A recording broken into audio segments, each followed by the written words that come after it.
Bueno, buenas tardes, barra noches nuevamente. Gracias nuevamente a Jóvenes por el Clima por la invitación y por la organización de este conversatorio.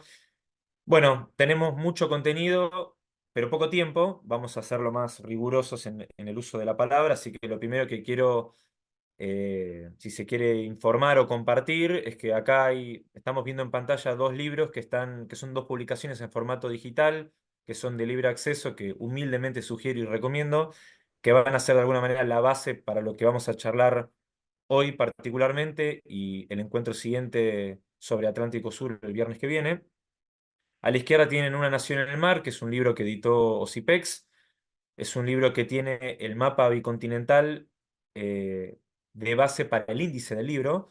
Ahí van a tener tres macrocapítulos: Cuenca del Plata, Atlántico Sur y Antártida, subdivididos en capítulos vinculados con la historia, el derecho, la economía y la defensa de cada uno de estos tres sectores estratégicos argentinos. Y a la derecha, Ciudad de la Soberanía, Río Grande, Malvinas y la construcción de la Argentina bicontinental, que es un libro que se editó en el municipio de Río Grande con la Universidad de la Defensa Nacional, donde van a tener distintos capítulos vinculados con nuestra soberanía. Entre ellos van a haber capítulos vinculados no solo con la historia de la ciudad de Río Grande o el debate provincia chica, provincia grande respecto a la provincialización de esta provincia que incluye las Islas Malvinas, sino también capítulos vinculados con lo que sería la promoción industrial de Tierra del Fuego y la ley 19640. Bien. Avanzamos nomás, bueno, me tocó hablar primero, así que esta introducción no podía no hacerla.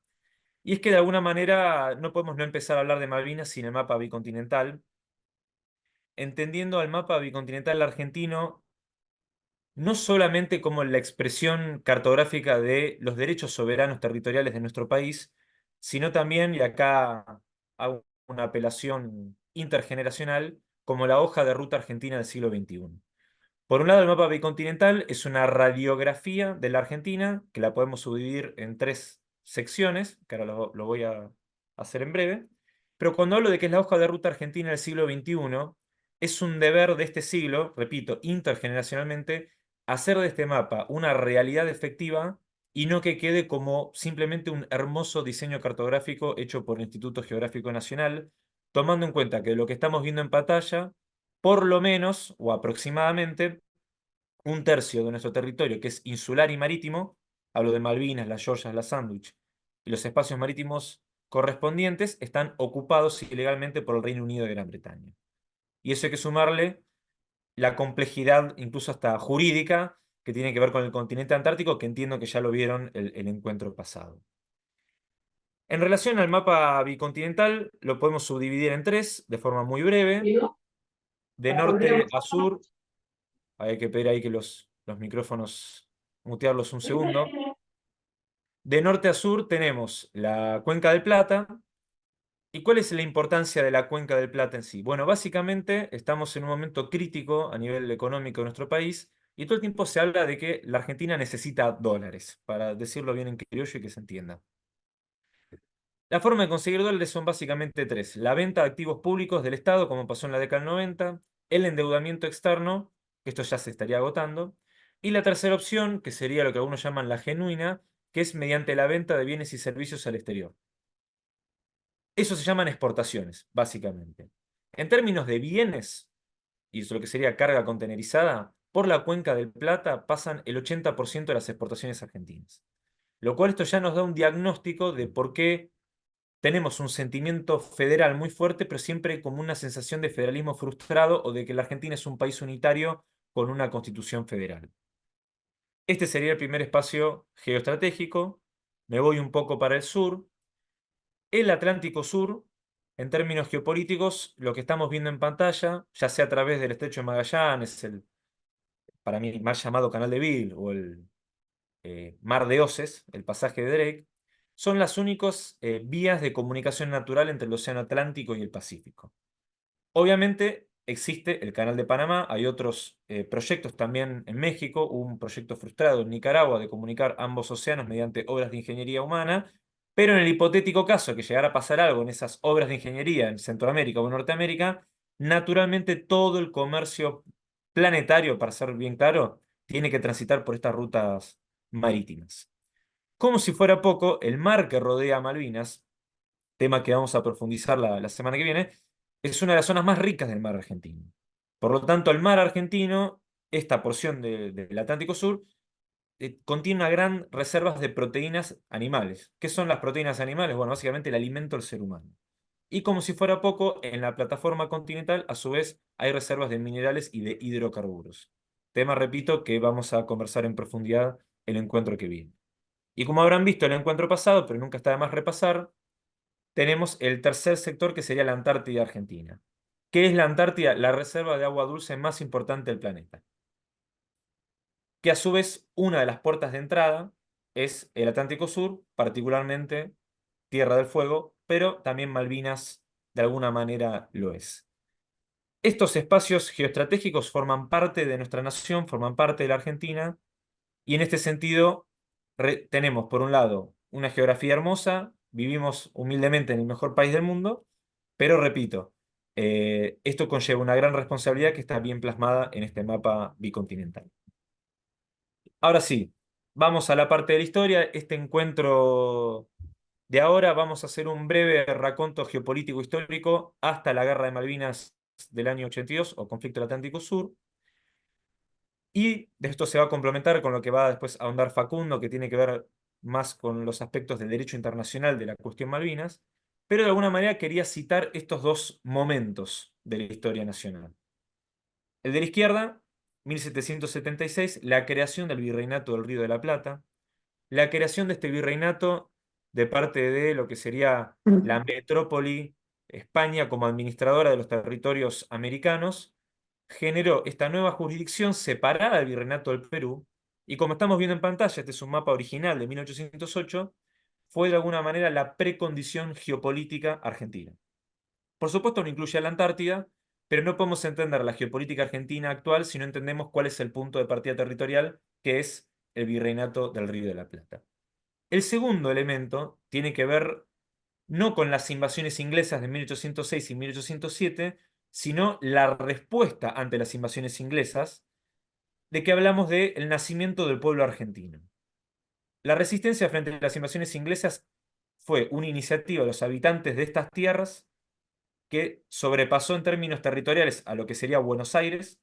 El mejor ejemplo es Güemes, que siendo salteño participó de esta gesta de reconquista y defensa de 1806 y 1807, y esta resistencia popular frente a la invasión británica desbordó absolutamente a las autoridades virreinales, al punto tal que el virrey nombrado por el rey tuvo que renunciar por el desprestigio ante su actuación en estas jornadas.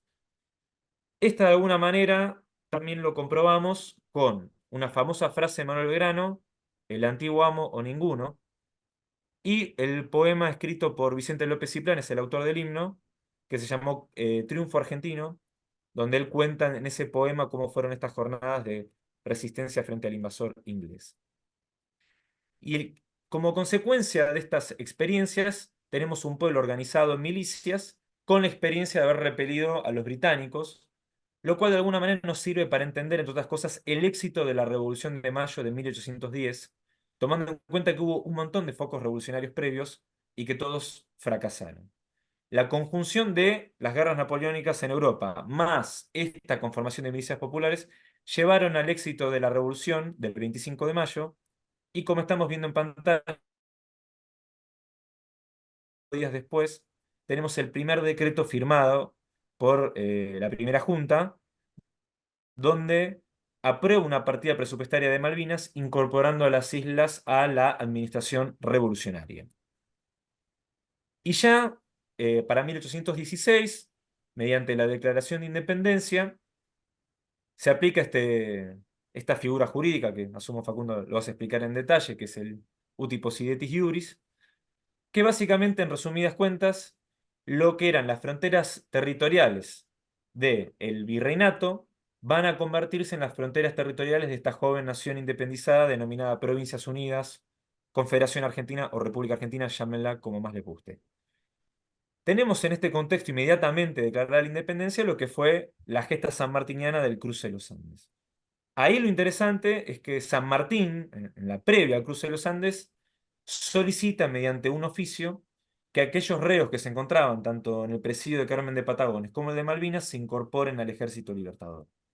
¿Qué quiero decir con esto? Si nosotros sumamos el decreto firmado por Saavedra el 30 de mayo de 1810 y esta carta de San Martín de agosto de 1816, vemos que Malvinas formaba parte de la concepción geopolítica de nuestros próceres más primigenios.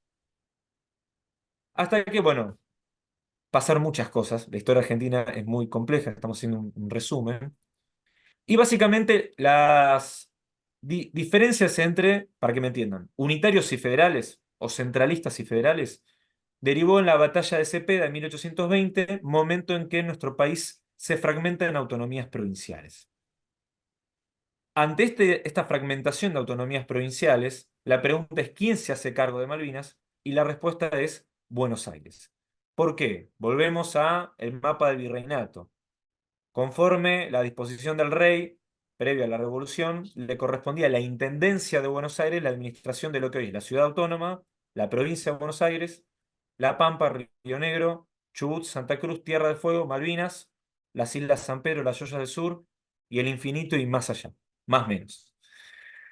Eh, y no es que la gobernación de Buenos Aires se conformó con una mera formalidad jurídica, no es que dijo uti possidetis y se quedaron tomando mate ahí en el Río de la Plata, sino que inmediatamente tomaron medidas vinculadas con el ejercicio pleno de soberanía de las islas. Esto arranca con una toma de posesión en 1820, pero esto se profundiza a partir de que la gobernación de Buenos Aires decide hacer concesiones de las tierras fiscales de las Islas Malvinas, cuyo beneficiario, repito, estamos haciendo un resumen, terminó siendo el comerciante Luis Bernet, que tenemos su imagen en el cuadrante arriba de todo, que acompañado con su esposa María Sáez, que es la que le sigue, de alguna manera construyeron, también el hermano de Luis, Emilio Bernet, un pueblo argentino en Malvinas. ¿Por qué hablamos de pueblo argentino con tanta firmeza? Bueno, como prueba de que efectivamente era un pueblo argentino lo que vivía en las Islas Malvinas, conforme el diario de María Sáez y el diario de Emilio Bernet, el hermano de Luis, por ejemplo, sabemos que en Malvinas solamente había dos festividades, no era Navidad, no era Año Nuevo, no era el 1 de mayo, era el 25 de mayo y el 9 de julio, el día que se festejaban izando la bandera argentina con salvas de cañón. Buenos Aires, en un decreto de 1828, decide que Malvinas va a estar libre de toda contribución o pago de derecho terrestre marítimo de importación o exportación. ¿Qué quiero decir con esto? Ya desde 1828, Malvinas va a ser un espacio insular dependiente de Buenos Aires que va a estar libre de impuestos, no solamente internos, sino también aduaneros. ¿Con qué fin? Garantizar la consolidación de este pueblo argentino en las islas. Y estamos en una época de, tema que a ustedes les va a interesar mucho, la depredación de los recursos naturales. En esta época no era el calamar, eran los lobos marinos del sur. Esos que los tenemos en la heladera diciéndonos si va a llover o no. Bueno, los lobos marinos del sur. Que había una caza de lobos de forma indiscriminada y la gobernación de Buenos Aires decide elevarle el estatus jurídico a Malvinas, a comandancia político y militar, el 10 de junio de 1829, convirtiendo a Luis Bernet como la autoridad de Malvinas, que administraba Malvinas, la isla de los Estados, Tierra del Fuego, las Islas San Pedro y las costas de la Patagonia Austral. Siendo esto una autoridad, si se quiere, delegada de la gobernación de Buenos Aires, Luis Bernet tenía atribuciones y prerrogativas para justamente controlar esta caza indiscriminada. Si se quiere, para coronar la geopolítica argentina de esta época, tenemos a esta mujer, María la Grande, cacique de Tehuelche, cuyo centro de operaciones era Bahía San Gregorio, hoy forma parte de Chile, pero sus dominios llegaban hasta el Río Negro. María la Grande entró en vínculos políticos y comerciales con Bernet, y si sumamos todos los eslabones, tenemos como resultado este mapa de cómo era la geopolítica argentina previa a la ocupación británica de las islas. Nosotros podemos ver esta geopolítica en dos ejes. El clásico norte-sur desde Buenos Aires, ahí tenemos la línea de Fortines en Junín, Cañuelas, Tandil, Bahía Blanca, Carmen de Patagones, y de forma insular Malvinas, mediante conexiones marítimas, Península Valdés, Bahía San Gregorio, Islas de los Estados y las Islas San Pedro o Georgias del Sur. Este esquema geopolítico fue truncado por dos episodios. Diciembre de 1831, Bernet apresa 3 buques norteamericanos que no tenían el permiso de Buenos Aires para cazar lobos marinos. Mientras se inicia este juicio, Estados Unidos ataca y bombardea a las Islas Malvinas en diciembre de 1831. Para ese momento gobernaba Rosas, su primer mandato, le exige a Estados Unidos una indemnización producto de este ataque, y a tal punto fueron las tensiones diplomáticas que terminó por expulsar al cónsul, digamos, en ese momento, hagamos de cuenta que era el embajador estadounidense de la Argentina en 1832. El primer país de la historia de la humanidad en expulsar a una autoridad norteamericana debidamente acreditada en su territorio fue Argentina con Estados Unidos en 1832.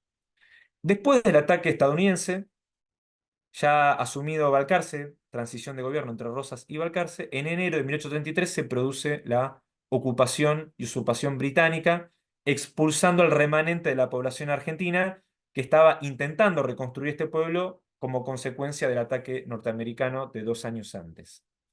¿Qué conclusión sacamos de estos episodios del siglo XIX? Lamentablemente para nuestra historia, no es que la amistad geopolítica entre Estados Unidos y Gran Bretaña nació en la Primera Guerra Mundial o en la Segunda Guerra Mundial o, bueno, todo el siglo XX y el siglo XXI.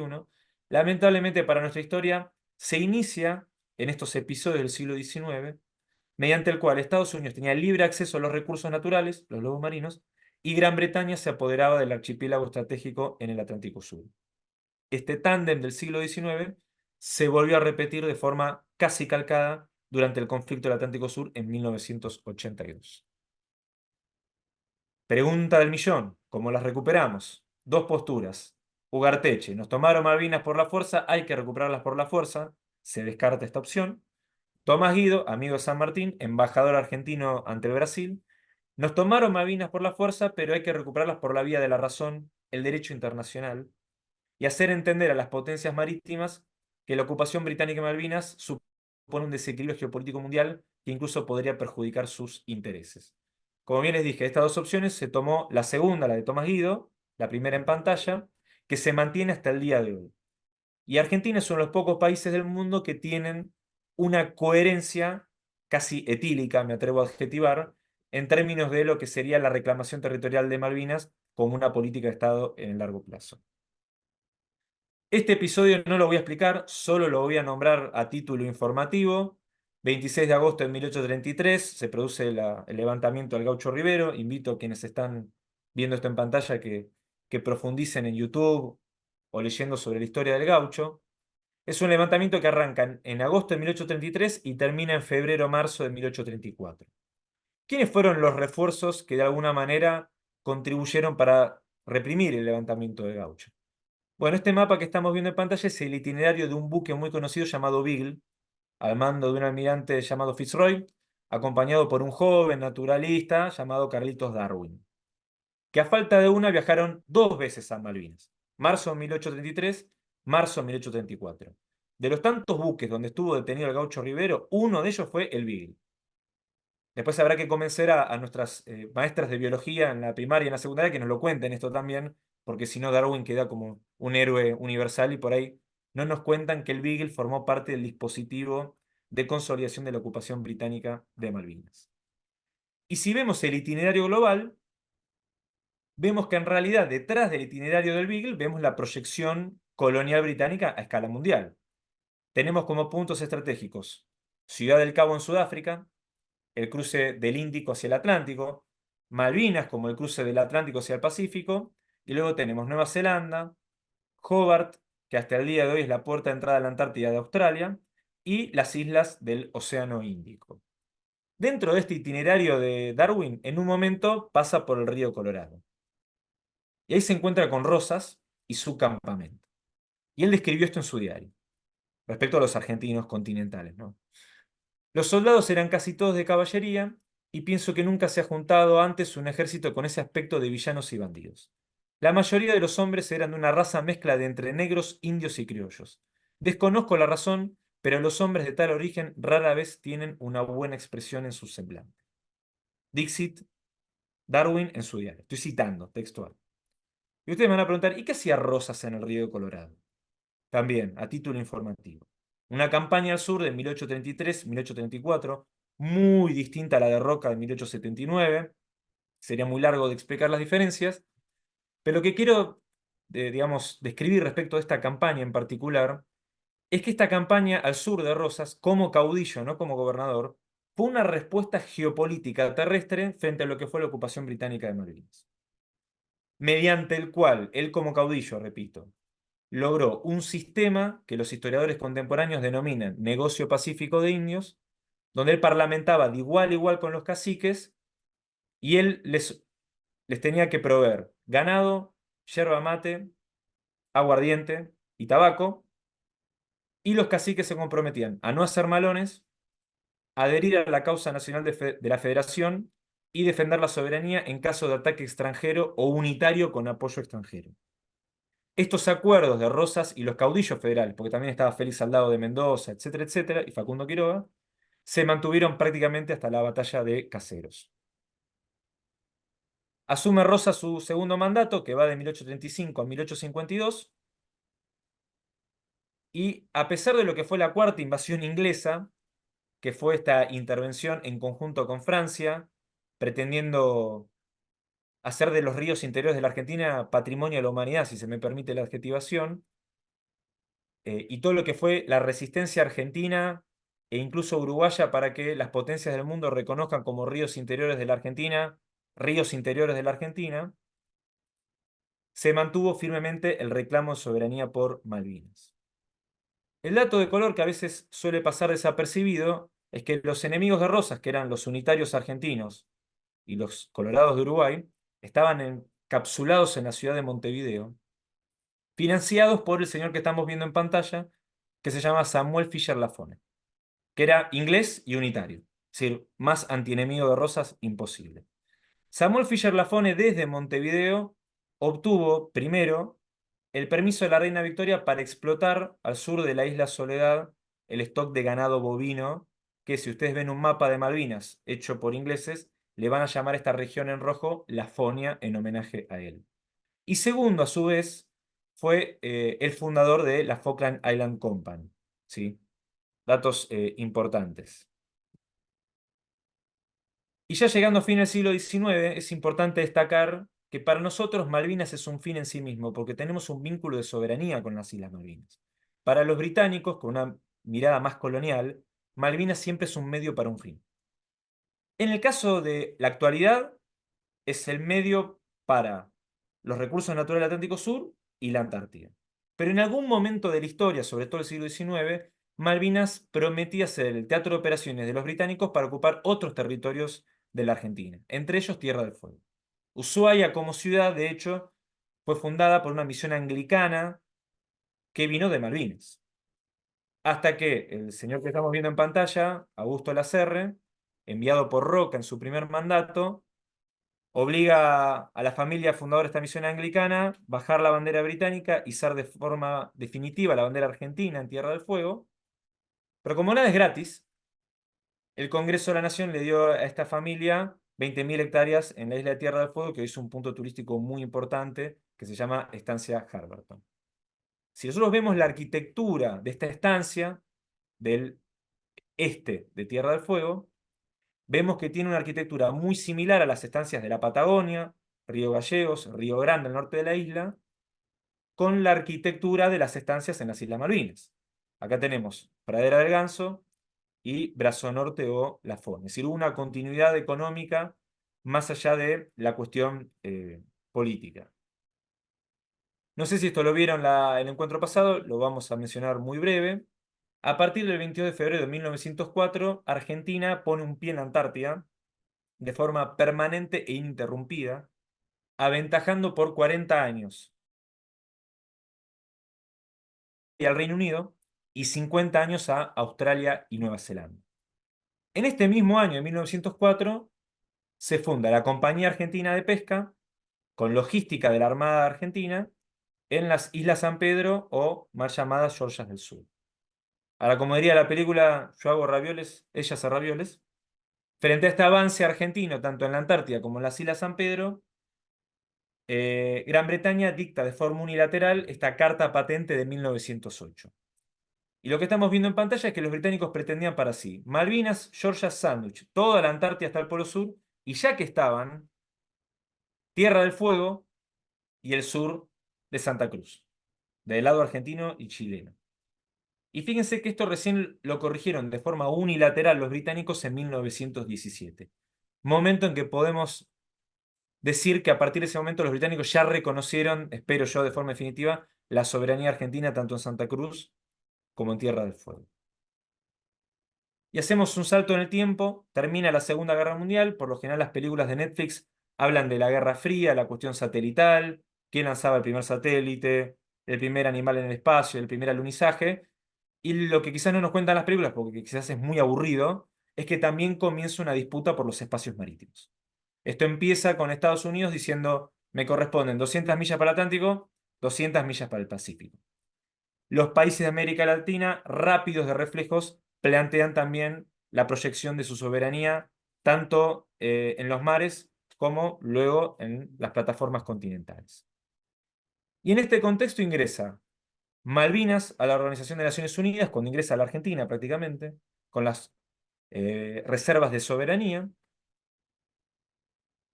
Esto lo vamos a saltear porque ya nos abriríamos un paréntesis si nos quedamos en la Cuenca del Plata, seguimos en lo que nos compete.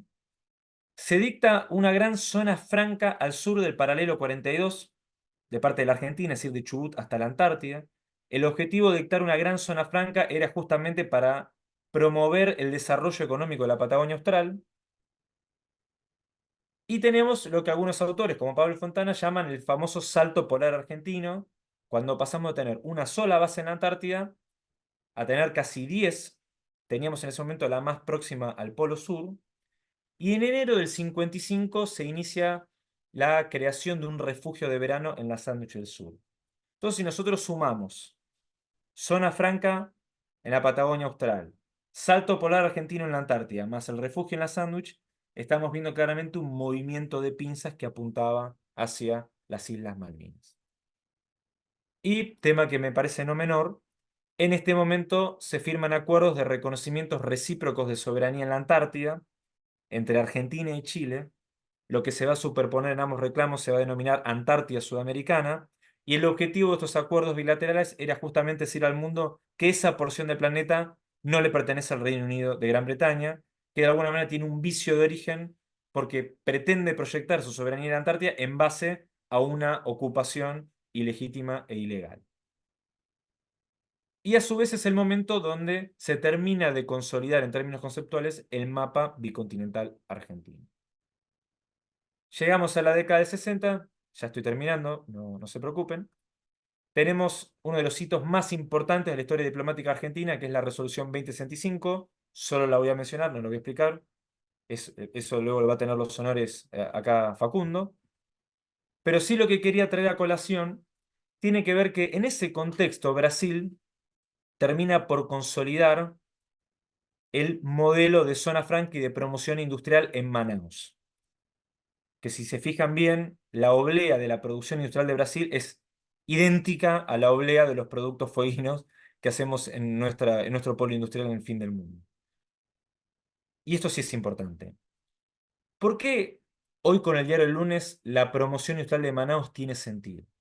Porque hay voces, vamos a decir en el Atlántico Norte, para tirar un espacio genérico, que plantean que si la Amazonia es el pulmón del planeta, es una irresponsabilidad que esta parte del planeta esté bajo la soberanía nacional de un país. Y plantean la internacionalización de la Amazonia en detrimento de la soberanía nacional de Brasil. Parte de este proyecto de promoción industrial tenía que ver con ese objetivo: poblar la Amazonia. Hoy, para que se den una idea, en Manaus viven 200.000 habitantes. Ahora vamos a nuestro país, que es lo que nos compete. Y esto tiene que ver con la 19640 y la promoción industrial de Tierra del Fuego. No bastaba con que Tierra del Fuego sea una mera zona franca, sino que se constituya como un área aduanera especial que, mediante proyectos de promoción industrial, comience un salto cualitativo no solo en términos demográficos de habitantes en las islas, y que si bien se dicta en tiempos de la NUCE, esto se ratifica cuando se reabre el Congreso de la Nación en el año 74. Y acá vemos en pantalla los dos ideólogos A la izquierda tienen a Ernesto Campos, capitán de navío de la Armada, referente de la Unión Cívica Radical Intransigente, desarrollista, frondicista, y a la derecha un general del ejército llamado Juan Domingo Perón, donde, más allá de las divergencias políticas, ya con leer un libro del siglo XX vemos cuáles eran las diferencias entre un partido y el otro, había un punto en común que tiene que ver con la geopolítica argentina. Y en este sentido, es que es en este contexto que se produce el desembarco del Estado argentino en las Islas Malvinas. Lo jurídico está Facundo, yo voy a hablar lo económico, que tiene que ver con preparar las condiciones económicas de Tierra del Fuego para el momento en que se recuperen las islas. En dos ejes. Río Grande, que tiene producción de gas y ahí forma parte de la cuenca austral del norte de Tierra del Fuego. Ese vector de energía permite ser competitivo en términos de producción industrial. Y Ushuaia, dedicada u orientada al turismo, turismo antártico, que a su vez conectaba Tierra del Fuego con Malvinas. Y acá tenemos la inauguración de la pista aérea hecha por la Fuerza Aérea a fines del 72. Fíjense que está flameando la bandera argentina en Malvinas. Y el desembarco de YPF. El desembarco de YPF en Malvinas se hizo con la logística desde la ciudad justamente de Río Grande en Tierra del Fuego. Y bueno, la foto que me faltaba era justamente cómo la Marina Mercante Argentina, que a su vez contaba con cruceros, promovía a los recién casados no festejar la luna de miel en Miami o en Cancún, sino que lo hagan en un crucero que salía de Ushuaia, iba a Malvinas y también la Antártida, una especie de turismo con perspectiva de soberanía. Viene la guerra de Malvinas o el conflicto del Atlántico Sur, no lo vamos a explicar, pero sí queríamos cerrar con lo que sería el desenlace en términos geopolíticos, porque es de alguna manera el saldo que nos tiene que permitir para estudiar la actualidad de Malvinas, que es que previo al conflicto del Atlántico Sur, los británicos ocupaban las Islas Malvinas, Georgias y Sandwich, y tan solo promedio entre 3 y 12 millas náuticas alrededor de cada isla. Todo lo que estamos viendo en azul eran espacios marítimos fiscalizados y controlados por la Armada Argentina, la Prefectura Naval, con fuerte presencia de la Marina Mercante Argentina. Recuerden que para este momento estaban las empresas del Estado argentino en Malvinas. Y lo que tenemos después de la guerra de Malvinas, que los británicos, tomando como excusa la guerra, se niegan a cumplir lo que establecen las resoluciones de Naciones Unidas y de forma unilateral e ilegal ocupan 200 millas promedio alrededor de Malvinas, Georgias del Sur y Sandwich del Sur. Es decir, pasan a ocupar lo que sería la superficie insular a pasar a ocupar también los espacios marítimos. Y esto llevó, obviamente, como consecuencia un cambio en la matriz colonial, matriz productiva colonial de Malvinas, donde se pasa de una economía deficitaria de exportación de lana de oveja, con escaso rendimiento, a la economía que tienen hoy en día de depredación de nuestros recursos naturales, principalmente la pesca ilegal, y lamentablemente se está discutiendo ahora mismo cómo eso avanza hacia la explotación de hidrocarburos de las cuencas que rodean a las Islas Malvinas. Dejo esto así como modo de cierre, cuál es el statu quo hoy, de facto obviamente, de la ocupación británica de estos espacios insulares, y en el próximo encuentro lo vamos a profundizar, llegando hasta la actualidad, discutiendo otros temas vinculados también con esto, como por ejemplo el tema de las áreas marinas protegidas en el Atlántico Sur. Muchas gracias. Tremendo, Juan. Fue impresionante escucharte. Realmente nos encantó, te escucharíamos 1000 horas. Creo que acá estaremos todos de vuelta el viernes que viene para seguir escuchándote. Ahora sigue la siguiente disertante, Lourdes Puente, que ahora te hago coanfitriona, así podés compartir. A ver.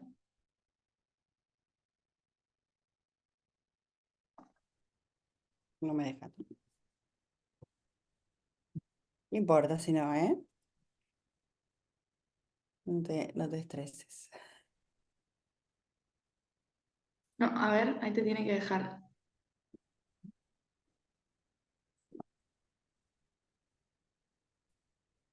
Ahí está. Ahora sí. Ahí Ahí está. sí. Espérate. Sí, es este. Sí.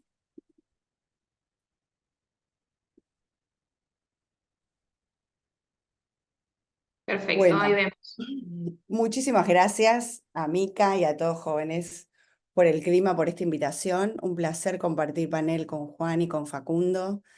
Extraordinario, Juan, como en esta media horita pudiste pasar por toda la historia de Malvinas, que creo que siempre es muy ilustrativo y nos vuelve un poco a de dónde venimos, ¿no? Creo que lo más importante cuando tratamos todos los temas que nos tocan el corazón, como nos pasa con Malvinas, es conocer la historia, la geografía, o sea, conocerlo en profundidad. Nadie puede amar lo que no conoce, ¿no? Así que me pareció excelente que empezáramos con lo tuyo. Yo lo que había pensado era contarles cómo creo que veo el mundo y cómo esa mirada que tengo del mundo influye eh, en, en lo que nos pasa con Malvinas, ¿no? Desde el punto de vista, por supuesto, geopolítico. Mica me decía, habla desde los lugares que vos estudiás.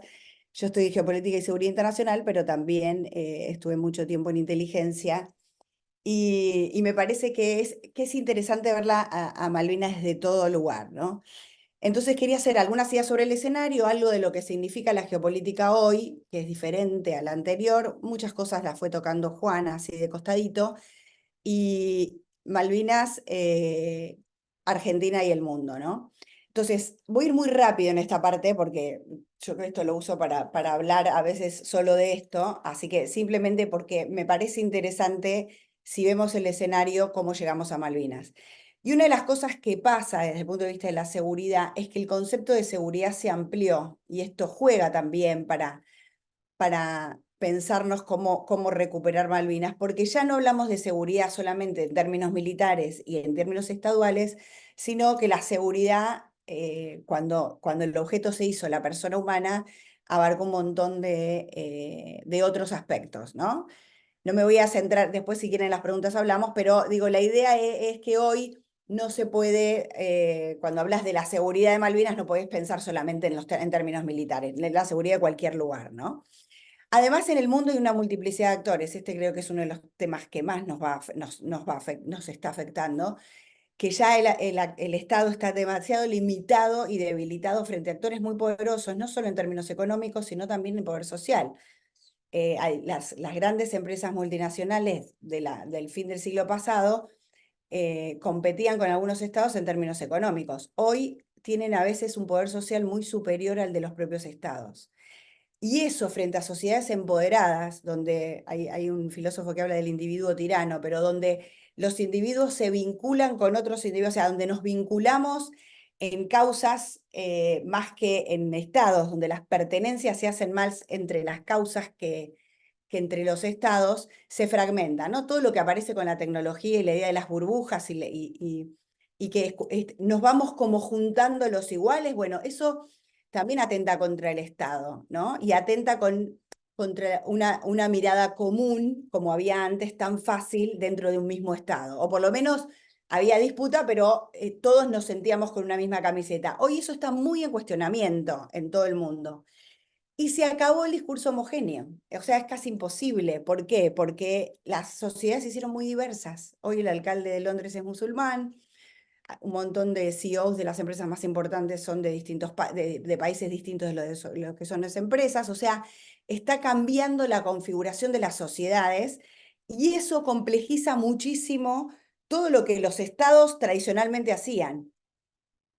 No quiero adentrarme tanto en todo esto, pero sí, en términos de lo espacial, que es a lo que se llama la geopolítica, sí decir que hoy estamos mucho más en el ciberespacio que en el espacio concreto, en términos de que se comercia, se financia, se dialoga, se comunica, todo pasa dentro del ciberespacio. Un espacio donde los estados tampoco tienen capacidad de soberanía absoluta. Y también eso complejiza mucho lo que los estados hacen, ¿no? Digo, porque hoy estamos hablando de algo que tiene que ver con algo muy tradicional que es la integridad territorial. Y sin embargo, estamos absolutamente acicateados por realidades muy diversas a las que estábamos acostumbrados. Y además, como recurso de poder, es muy superior el conocimiento que incluso que el capital y el trabajo. Hoy el conocimiento es lo que se está regulando. En las reuniones de inteligencia, cuando estábamos en reuniones regionales, por ejemplo, de algunos de los regímenes, de control de exportaciones, empezaron a ponerse a controlar a los científicos. Es decir, los científicos que se intercambian en universidades, porque eso tiene mucho más poder que algún químico, por ejemplo, digo, para cualquier tipo de amenazas. Entonces, hay una tensión muy fuerte entre lo local y lo global que nos atraviesa como Estado y que se puede usar a favor o en contra del tema Malvinas, ahora voy a eso, pero está pasando, ¿no? Y está en jaque cómo nos organizamos. El Estado está en jaque la bandera. Digo, no creo que pase en este grupo porque los estuve mirando y me parece que hay un genuino nacionalismo, pero en general lo que está pasando es que hay más gente dispuesta a dar la vida por una causa que por su propia patria. Es decir, las causas están teniendo como más pertenencia, o uno se siente más parte que el Estado. Y se tensiona la agenda global con la agenda estatal. O sea, el bienestar de la humanidad con con los nacionalismos. O sea, empieza a haber tensión en esos discursos y si uno se mete en la agenda de los nacionalismos, va a haber ese tipo de tensiones donde la ecología, que es de agenda global porque afecta a toda la humanidad, muchas veces los nacionalismos la combaten justamente porque combaten la idea de humanidad. Entonces se mezclan los temas y se hace muy difícil la nitidez de las causas. Y por otra parte convive lo tradicional con las nuevas disputas y los nuevos actores, ¿no? Está pasando, por ejemplo, que así como tenemos guerras tradicionales, tenemos conflictos muy importantes vinculados a las agendas nuevas, ¿no? Como todo lo que tenga que ver con bueno, lo que pasó hace poquito, el nuevo informe, creo que les puse alguna placa, de que están creciendo los océanos y va a haber muchas islas que quedan, o sea, que ya crecieron en promedio 9 centímetros en los últimos 30 años, ¿no? Y todo eso es una causa humanitaria, como lo fue el COVID en su momento, ¿no? Por otra parte, la caza es cada vez más común y el desarrollo es cada vez más desigual. Entonces se mezcla todo, ¿no? Bueno, esto es básicamente una cosa que es más de derecho internacional y no me quiero meter, pero también las alianzas, que era algo muy típico de otra etapa de la historia, empiezan a tener mucha más flexibilidad. Entonces el poder está muchísimo más disperso y empiezan a ser más importantes los regímenes ad hoc, es decir, los acuerdos entre varios, voluntarios, pero que te fuerzan porque si no, no te dejan hacer determinadas cosas, que el derecho internacional clásico. Bueno, los conflictos vigentes los conocen, pero los más tradicionales que aparecen, ¿no? El de Rusia y Ucrania, el del Sahel en África, cómo se está retirando Occidente del África después de haber explotado tanto y cómo está avanzando Rusia, las cosas que está haciendo Rusia ahí, que no da para que me ponga ahora en eso, y cómo China está avanzando, las disputas en el mar de China y lo que está pasando en Israel, ¿no? Los dos extremismos, todo eso, o Medio Oriente, convive mucho entre lo tradicional y lo nuevo. Para dar un ejemplo, la guerra de Rusia y Ucrania, aparece un actor que no es un Estado, se llama Elon Musk, y decide dar internet a uno de los contendientes. Es decir, no son estados los que están participando. O sea, participan estados, pero también empiezan a participar actores que no tienen anclaje estadual.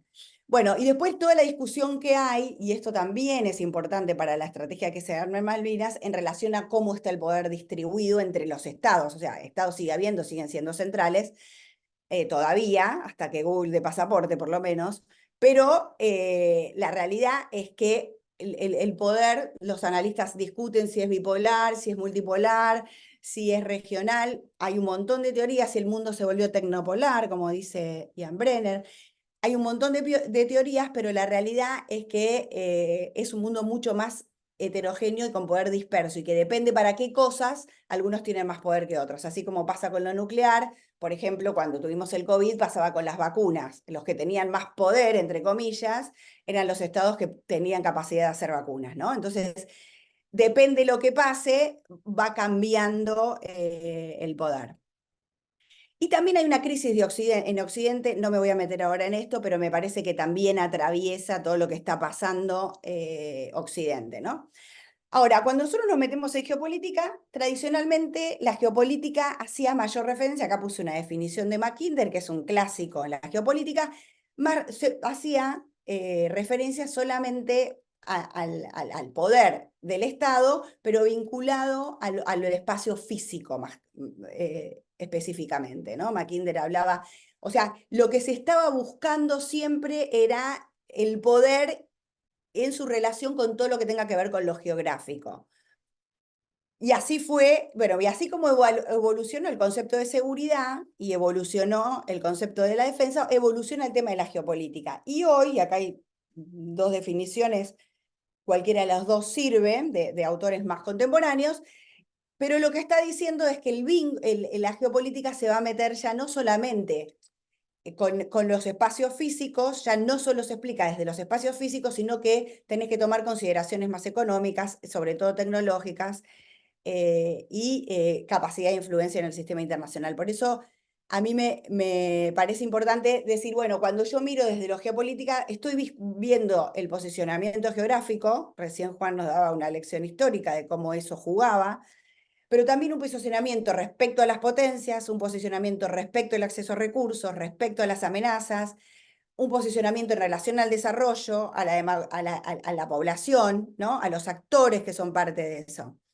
Y en esa manera de mirarnos, nosotros quedamos en la categorización de países del sur, porque parecería ser que el norte es el desarrollado. Ahí está la trampa de China, que aparece en el sur, pero está disputando la hegemonía mundial. Pero sí estamos en la periferia, ¿no? O sea, nuestra disputa con Malvinas se da desde un estado en desarrollo para algunos, subdesarrollado para otros, pero que está en la periferia del mundo global, ¿no? Ahora, si nos paramos a pensar en la Argentina desde la región, hay algo que está claro y que me parece que fundamenta mucho la posición de Argentina de recuperación de las Malvinas desde La Paz, es que es una región de paz interestatal, que está lejos de las guerras y que es un activo hoy, donde hay guerras tan vigentes, de mucha validez, ¿no? Muy valioso. Una zona libre de armas nucleares, por decisión incluso de las potencias como Brasil y Argentina en su momento, con creciente violencia interna, y esto es importante, o sea, y esto es básicamente porque es una zona también de creciente desigualdad, ¿no? De gran desigualdad. Estamos en el hemisferio occidental, donde el hegemón es Estados Unidos, es verdad, también, pero que tenemos recursos naturales muy importantes, energía, agua, minerías, tierras, pesca y biodiversidad, o sea, los recursos que se necesitan para los continentes que están creciendo, pero estamos lejos del centro comercial global, que es Asia-Pacífico. O sea, podemos llegar en ese mapa bicontinental que mostraba Juan, pero si nos centramos en Argentina, tenemos a Chile de ese lado, ¿no? Y por otra parte, comercialmente centrifuga China. O sea, no sé si ustedes vieron, pero a mí me encantó un mapa que muestra Andrés Malamud, donde muestra todos los países que tienen como primero en comercio a China, y aparecen casi todos los países, menos Estados Unidos, creo que Canadá y Europa. O sea, China centrifuga porque crece, y ahora Indonesia e India están creciendo y son países que empiezan a necesitar recursos que son los que tiene toda esta parte del mundo, ¿no? Y bueno, ¿qué compartimos con el sur global? Ser en desarrollo desarrollado, tener desigualdad, tener conciencia ecológica, o sea, hay una conciencia ecológica mucho más amplia y mucho más, esta es una posición personal, pero creo que Latinoamérica tiene una vinculación de sus ancestros mucho más arraigada con el territorio, y pero una necesidad también de asistencia por costos, porque todo lo que sea sostenibilidad nos perjudica, y todos los problemas que tenemos de deuda por la dificultad del sector financiero. Esto yo no me voy a meter en el tema económico estando Juan, pero bueno, claramente ahí tenemos casi todo el sur global tenemos problemas con este tema del financiamiento.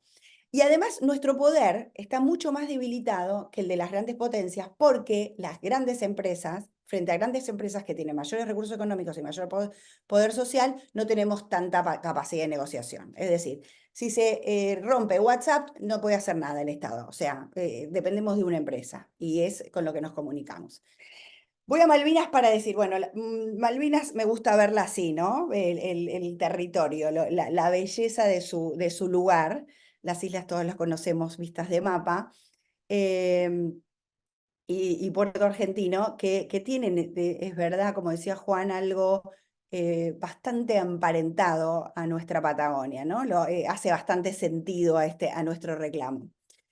Si vos pones en ChatGPT las Islas Malvinas, te da la descripción típica que todos conocemos, pero que la quiero tocar básicamente para hablar de quiénes están viviendo.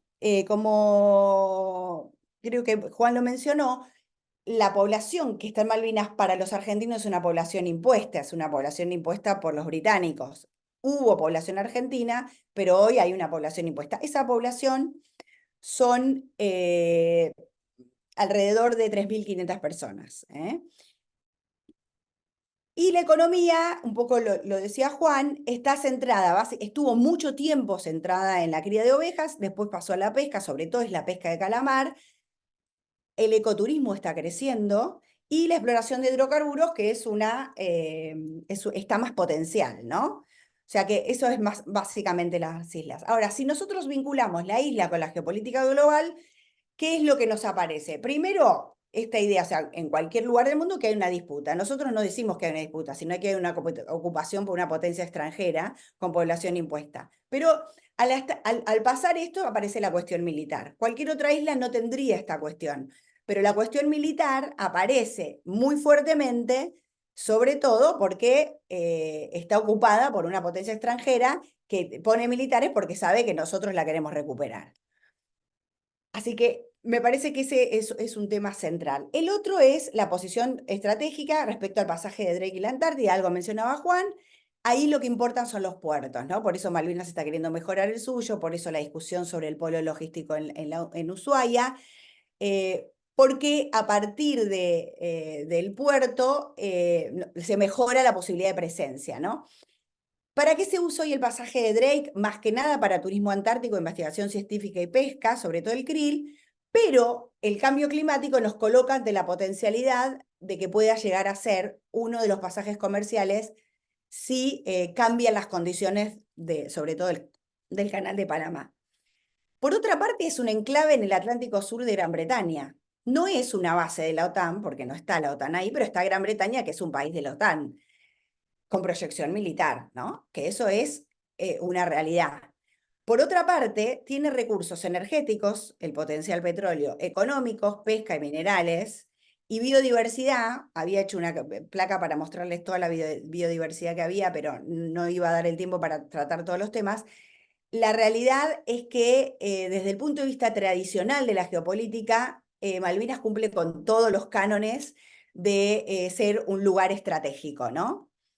Me gustaba esta placa que había compartido un profesor que hablaba sobre los océanos, donde mostraba cómo el canal de Panamá, que es el punto neurálgico del comercio hoy, bioceánico, y cómo el pasaje de Drake es una conexión distante pero natural, ¿no? Y como está creciendo el comercio en el Pacífico, se genera ahí una oportunidad. Ahora, si vamos a la agenda, a la geopolítica más actual, Malvinas se vuelve importante por el cambio climático. Tengo acá otra, a ver un minuto. ¿Vieron esta? Esta es la noticia que les decías. Acaba, la Organización Meteorológica Mundial acaba de publicar un informe donde habla de esto, de que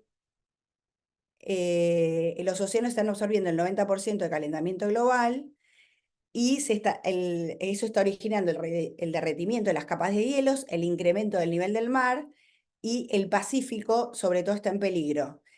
Y entonces esa subida del mar, que es la que yo les decía recién, es la que coloca también todos estos temas en el centro de mirada, ¿no? ¿Qué tiene Malvinas también? Tiene infraestructura para observar el espacio. Todo lo que está al sur, nosotros tenemos dos antenas, la de la Unión Europea y la de China, hay algunas en Chile. Todo lo que está al sur ayuda al monitoreo de todo lo que es espacial y de las telecomunicaciones. incluso para armar red de monitoreo y vigilancia espacial. Ahora que la guerra, que se está militarizando el espacio, empieza a ser muy importante ese tipo de posicionamiento e infraestructura. Y Malvinas lo ofrece, lo tiene por el lugar en el que está. El acceso a la Antártida, bueno, lo contaba Juan, lo activo, porque además permite el monitoreo científico ambiental y de la biodiversidad, o sea, todo lo que tenga que ver con estudios ambientales y meteorológicos desde Malvinas y hacia la Antártida son como posiciones súper estratégicas. Cables submarinos, ¿por qué lo puse? Porque cuando hablamos del Atlántico, supongo que ustedes van a hablar de esto, pero cuando hablamos del mar, hablamos de los cables submarinos, que son los que nos conectan. Malvinas no tiene porque no pueden acordar con nosotros, porque necesitan acordar con nosotros ese tema. Pero es una necesidad local que los requiere. Hoy la comunicación a Internet es satelital, que es mucho más incómoda. Y la sostenibilidad de los recursos que tiene Malvinas, tanto de petróleo como de la de pesca, que son los graves problemas que tenemos, y la biodiversidad requiere de acuerdos. Y ese es el gran problema y el gran conflicto que en la agenda global tenemos con el enclave británico en Malvinas, que para tratar temas de agenda global y humanitaria, no solo los temas de soberanía que tienen que ver con el desarrollo nuestro, que también, nos pone a Gran Bretaña como actor para negociar. Y ahí tenemos un problema porque nosotros no lo queremos reconocer. Entonces se nos complica esa agenda. Por otra parte, bueno, yo supongo que todos saben, pero el 80% de los insumos que requieren lo obtiene de Gran Bretaña y el 20% de América Latina, principalmente Uruguay, también de Chile. Hay un vuelo semanal entre el continente y Malvinas, es de Chile, de LAN, que hace escala en Río Gallegos una vez por mes. Esto es desde el 2019. Bueno, y ahí le hacía esto, pero esta frase es más para lo que van a charlar después, ¿no? La importancia que tiene el mar en términos de todos estos temas, ¿no? Tanto de las especies vivas como del comercio, o sea, cómo el mar donde están las Malvinas tiene una importancia estratégica fenomenal, pero lo van a ver el viernes que viene, así que no me quiero meter. Quiero tratar un poquito la cuestión militar y darles un pantallazo porque me parece que es importante en términos de lo que nosotros podemos o tenemos que ver para hacer. Además de la población que tiene de 3.500, hay entre 1.200 y 1.500 efectivos de las tres fuerzas. La base que tiene Gran Bretaña ahí es de la Fuerza Aérea, pero hay de las tres fuerzas. Y les traigo el gasto anual, que esto es, depende de dónde lo lean, pero más o menos son 90 millones de dólares, en infraestructura de la operación, o sea, de la infraestructura de la base, la operación, el despliegue de tropas y el equipamiento. Más los costos de patrullaje y vigilancia marítima que son difíciles de calcular. Pero yo traté de averiguar lo que Argentina gasta por vigilar toda esta zona. Y Argentina, miren el contraste, gasta 100.000 dólares en vigilancia electrónica anual.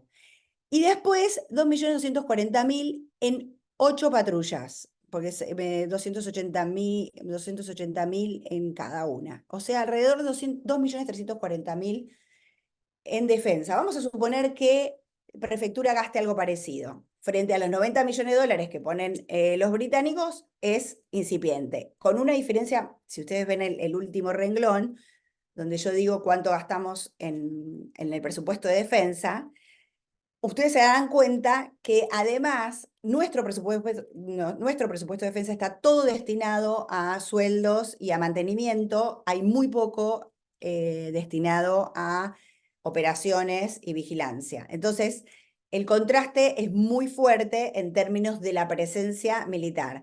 Uno dice, bueno, pero si la queremos recuperar de forma pacífica, justamente el poder militar lo que te permite es lo pacífico. Cuando no lo tenés es cuando te pueden pasar por encima, ¿no? O sea, la realidad es que es así. Pues si no lo tenés, no te respetan. Si lo tenés, hay posibilidad de negociar. Solo para terminar, porque ya creo que me repasé, solo decir algunas ideas para una estrategia, que me parece importante tener en cuenta. Después podemos discutir y debatir más, ¿no? Yo creo que las Malvinas no se pueden tratar aisladamente, ni en la política nacional ni en la política de desarrollo. Creo que las Malvinas tienen que ser parte de una política que sea de Atlántico Sur y Patagonia. Por eso, nosotros, yo desde la Universidad Católica, donde estoy, en la Escuela de Política, armamos una jornada que llamamos la vaca azul. Vieron que está la vaca muerta, apareció la idea de la vaca viva para bueno, la vaca azul. Es decir, nosotros tenemos que generar un régimen de desarrollo que incluya Patagónica y Atlántico Sur y Malvinas y Antártida como un todo. Hay millones de cosas para hacer ahí que da para mucho más que ensamblar teléfonos, porque hay guanacos que son una plaga y que se podrían explotar, hay desechos de pesca que se podría hacer industria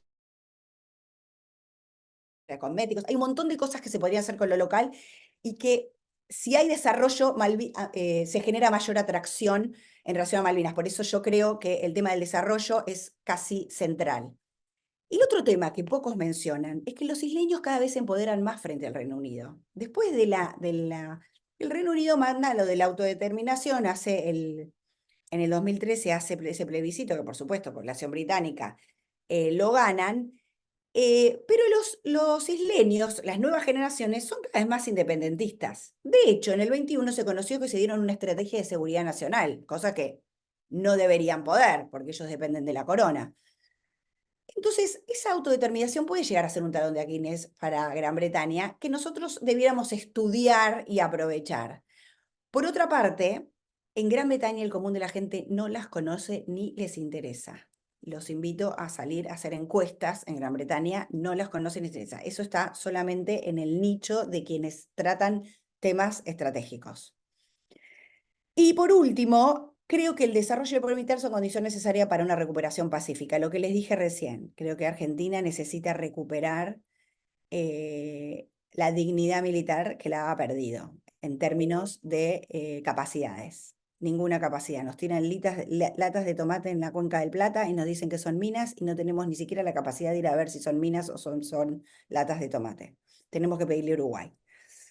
El compromiso con la agenda global nos puede ayudar en una aproximación indirecta. De hecho, se están haciendo algunas cosas, como la creación en el Atlántico Sur que lo van a ver seguro la próxima, de marinas protegidas. O sea, creo que esta idea de hacer crecimiento sostenible es una buena herramienta para ir haciendo pinzas con nuevas ideas a Malvinas. La ocupación del espacio cercano es condición necesaria, la Patagonia tiene que estar más poblada, el Atlántico Sur tiene que estar más presencia y más vigilado, y hay que explotar los vínculos con una población que se siente más autónoma y con una población británica que no le interesa que Gran Bretaña gaste plata en otro lugar en un momento en que Gran Bretaña está muy débil post-Brexit, con mucha inmigración extranjera y muy confundida en relación a su identidad. Está en un momento de mucha debilidad. Argentina debería darse ese cuestionamiento. Bueno, lo dejo acá y lo dejo para las preguntas. Gracias, Micaela, y gracias a ustedes por escucharnos. No, me encantó Lourdes. Me quedo mucho con lo que dijiste de la estrategia de desarrollo, coincido plenamente. Realmente me encantó escucharte y yo creo que coincidimos todos en eso. Bueno, doy el pie para que empiece nuestro tercer y último disertante, Facundo. A ver, ahí te hago coanfitrión.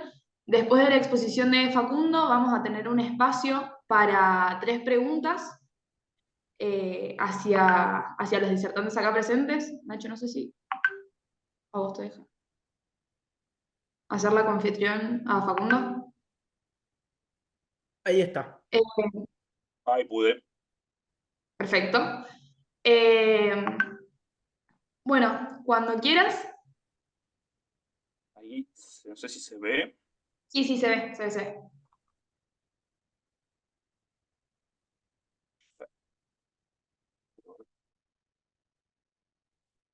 No voy a usarlo. Es más rápido porque me parece que es mejor hablar sin el power para escucharnos mejor. Bueno, antes que nada, buenas tardes a todos. ¿Me escuchan, no? ¿Se escucha bien ahí? Ahí está. Bueno, es un placer poder estar aquí compartiendo con ustedes, compartiendo con Lourdes, con Juan y con cada uno de ustedes que siendo un viernes a las 8 de la noche que estén aquí escuchándonos a nosotros, la verdad que es un verdadero placer y también es un orgullo poder estar compartiendo este momento. Bueno, a mí me toca en esta tarea de abordar la cuestión de las Islas Malvinas, pero desde la perspectiva del derecho internacional. La idea es desarrollar rápidamente, ¿no? Y muy general, un análisis de por qué, ¿no? El derecho internacional nos da la razón a la Argentina en la cuestión de las Islas Malvinas. El derecho internacional entendemos o entendido rápidamente como un sistema, ¿no? Es el sistema jurídico que regula las relaciones internacionales entre los sujetos, en particular las relaciones entre los estados soberanos, y además de los tratados que los estados celebran, existen toda una serie de reglas del derecho internacional que se aplican entre todos los estados y entre los demás sujetos del derecho internacional. Entre estas reglas, la cuestión de la soberanía se encuentra reglamentada y regulada, mejor dicho, por el derecho internacional. Es decir, si un Estado tiene o no soberanía territorial sobre un territorio en particular, es una cuestión que está regida y establecida y delimitada por el derecho internacional. Entonces, de esta manera, la idea es abordar la cuestión del derecho internacional aplicable a la cuestión de las Islas Malvinas, refiriéndome a tres aspectos principales. El primer aspecto es aquel referido a la soberanía territorial propiamente dicha, es decir, quién tiene soberanía territorial sobre las Islas Malvinas y por qué. La otra cuestión es el derecho de la descolonización. Como ustedes saben, la cuestión Malvinas se ha incluido en el proceso de descolonización de Naciones Unidas. Y finalmente mi idea es hacer un breve pantallazo, una breve mención a la cuestión de la obligación internacional de solucionar las disputas por medios pacíficos. Todas estas cuestiones, estas tres cuestiones que yo mencioné, que las utilizo como hilo para la charla, tienen una influencia decisiva en la cuestión de las Islas Malvinas. Entonces la idea es, en estos minutos, explicarlas de manera resumida, en síntesis cada una de ellas, y después, con las preguntas, si es necesario, ampliar y al debate, que me parece que siempre es lo más interesante, lo más rico de estas charlas. Entonces, arrancando por la cuestión de la soberanía. Y en esto me voy a remitir a lo que mencionó Juan al principio, y podemos ver la coherencia argentina a través del tiempo, ¿no? Desde el momento mismo, entonces, que el gobierno de Buenos Aires crea esa primera estructura administrativa para las Islas Malvinas y los espacios adyacentes, establece en ese decreto de 1829, explica por qué la Argentina tiene soberanía sobre las Islas Malvinas.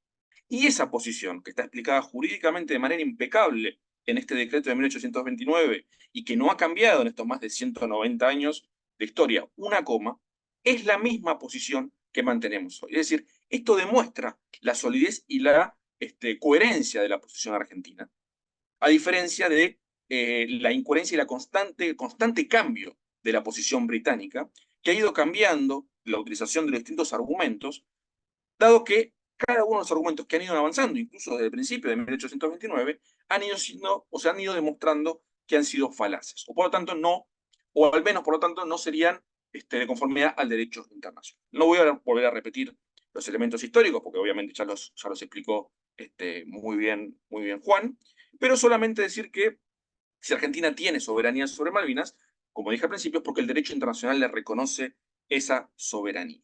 Muchas veces hay confusión, ¿no? En el sentido de querer agregar otros elementos externos, que son elementos quizás políticos, geopolíticos, o elementos de la geografía y demás, que no hacen a la cuestión de fondo de los derechos de soberanía o derechos soberanos que tiene la Argentina. Muchas veces, por ejemplo, lo escuchamos y lo leemos en medios de comunicación, se dice las islas son argentinas porque se encuentran en la plataforma continental argentina. En realidad sería al revés. La plataforma continental argentina en ese ámbito es argentina justamente porque las islas son argentinas. Pero esto, en todo caso, no sería un argumento jurídico, ¿vale? No es un argumento, no es un título de soberanía territorial. A lo que voy es, no es necesario a veces agregar argumentos externos, que muchas veces, como este que acabo de mencionar, cuando tenemos sobrados argumentos jurídicos en donde sostener nuestra posición. Entonces, ¿por qué las Islas Malvinas son argentinas? Bueno, en apretada síntesis, porque ya el primer argumento lo establece este decreto que yo mencionaba, recién de 1829, que podemos resumirlo en esta oración de porque las heredamos de. Este principio que mencionaba Juan del uti possidetis iure, que quizás puede sonar medio raro, que tiene por lo menos el nombre, nace de un territorio romano y que ha sido utilizado a lo largo del tiempo con otras acepciones, establece básicamente, y es uno de los principales aportes de Latinoamérica al derecho internacional general, es lo que se denomina, o es una regla de lo que se denomina la sucesión de estados. Y es una regla de alcance general. Nace en su momento con un aspecto y un alcance regional, y hoy en la actualidad, en palabras de la Corte Internacional de Justicia, es uno de los principios más importantes del derecho internacional y tiene alcance general. De hecho, lo podemos ver, o lo pudimos ver en los procesos de descolonización de África, en la disolución de los estados federales, por ejemplo, de la ex Yugoslavia, de la Unión Soviética, etcétera, etcétera. Este principio, básicamente, lo que establece es que todo lo que era español en el continente americano pasa a ser ahora de las nuevas repúblicas independientes a partir del proceso independizador de 1810. Este principio de Lutis Possidetis lo que viene a hacer es hacer o dar una respuesta a la dificultad que tenían los nuevos estados latinoamericanos a una situación que era totalmente novedosa, algo que no había pasado nunca, es decir, la disolución de un imperio, o por ejemplo, o por lo menos el imperio español en las Indias, es decir, en América, la disolución de este imperio y la creación de nuevas repúblicas independientes de esta madre patria, por así decirlo. El único ejemplo que tenían eran los Estados Unidos, pero tampoco podían tomarlo como ejemplo porque las 13 colonias norteamericanas se habían independizado y habían formado un solo Estado. No solo eso, sino que además el Reino Unido había firmado un tratado con Estados Unidos reconociendo su soberanía. España mantenía, incluso hasta 1863, que cuando firma un tratado con Argentina, mantenía sus pretensiones soberanas sobre algunos territorios de Latinoamérica. Entonces, frente a esta nueva situación, los próceres latinoamericanos tenían distintas posibilidades, distintas opciones. Una era, o delimitamos nuestros territorios apelando al uso de la fuerza, algo que justamente no buscaban, no deseaban entrar en guerras fratricidas para delimitar los territorios, apelar al uso de los límites o de espacios o de elementos, mejor dicho, naturales, algo que tampoco da cierta seguridad a las fronteras, algo que es fundamental en las fronteras internacionales. O la tercera opción es apelar al derecho internacional, apelar al derecho.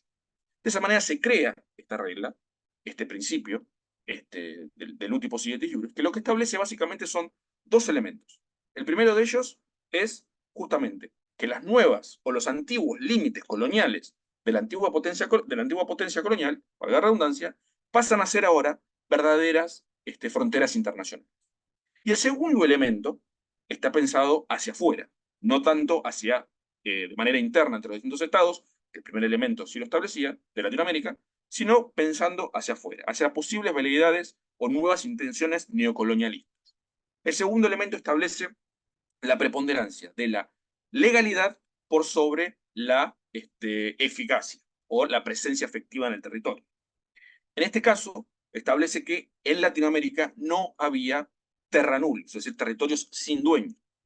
Lo que establece es que los mismos espacios territoriales que se le reconocían a la antigua potencia colonial debían reconocerse de igual manera a las nuevas repúblicas latinoamericanas.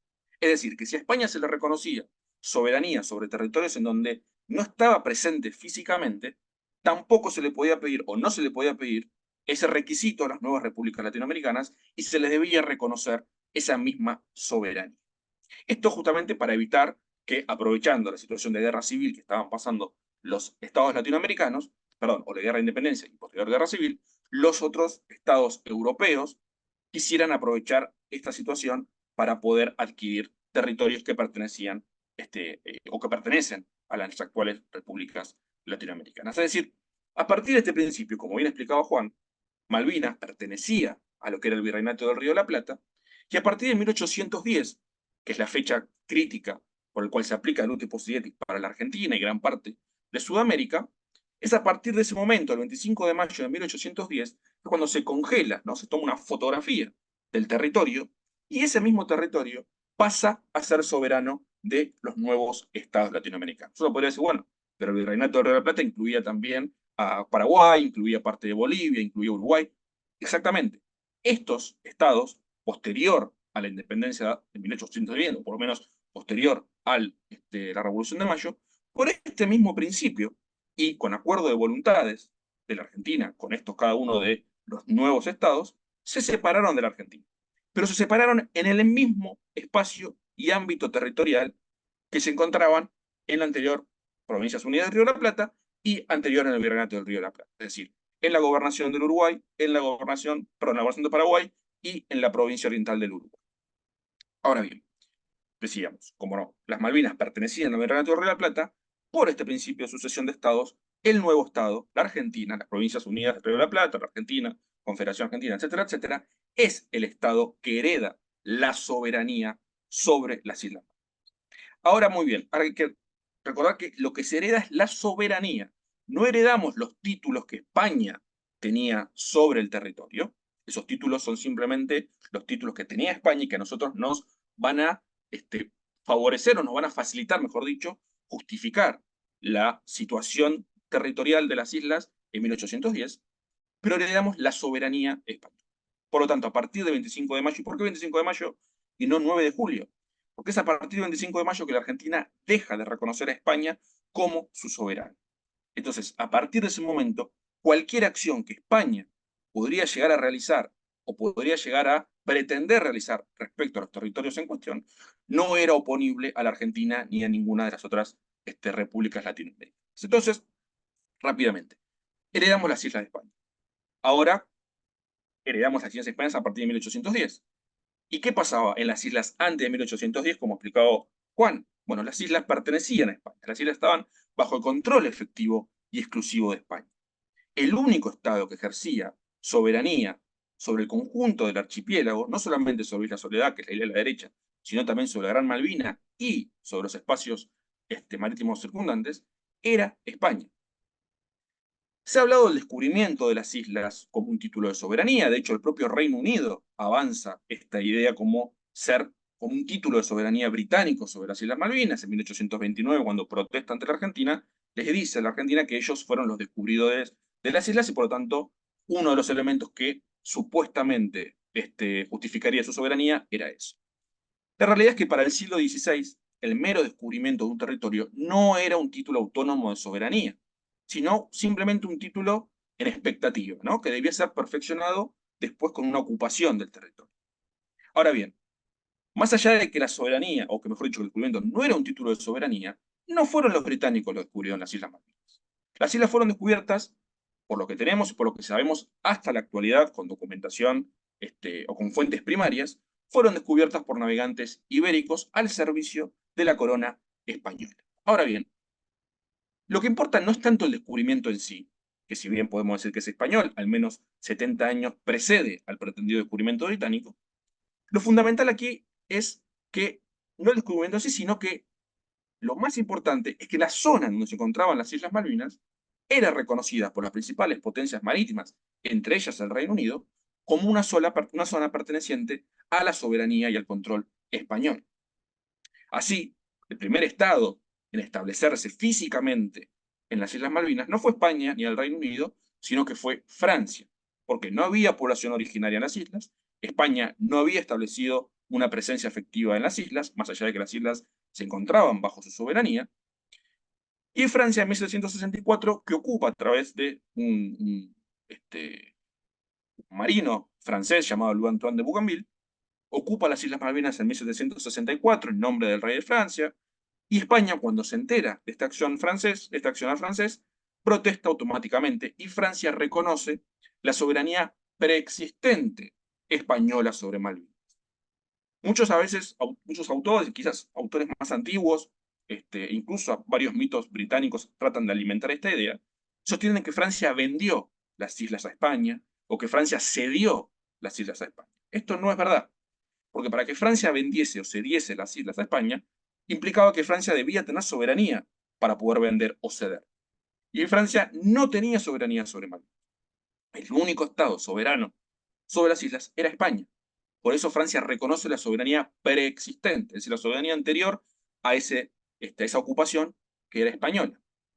Entonces, si bien cronológicamente es Francia el que se establece por primera vez en las islas, con la presencia española efectiva en Malvinas, jurídicamente es España quien puede alegar ese título de soberanía que se conoce como título de primer ocupante o de ocupación efectiva.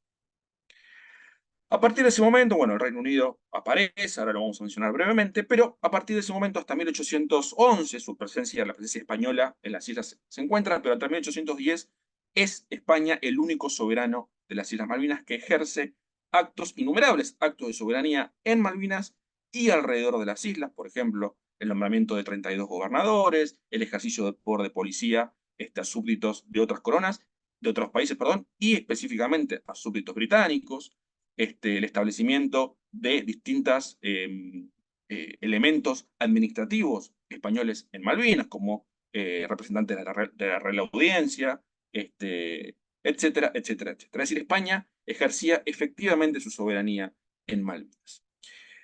Entonces, a partir de 1810 en adelante, la Argentina ejerció toda una serie de actos de soberanía sobre Malvinas, como vimos con Juan, pero el más importante, quizás en esas primeras décadas, o en esa primera década, es la toma de posesión oficial de 1820. El 6 de noviembre de 1820, Argentina iza la bandera argentina por primera vez en las Islas Malvinas y toma posesión oficial de las islas en nombre del gobierno de las Provincias Unidas del Río de la Plata, Provincias Unidas del Sur.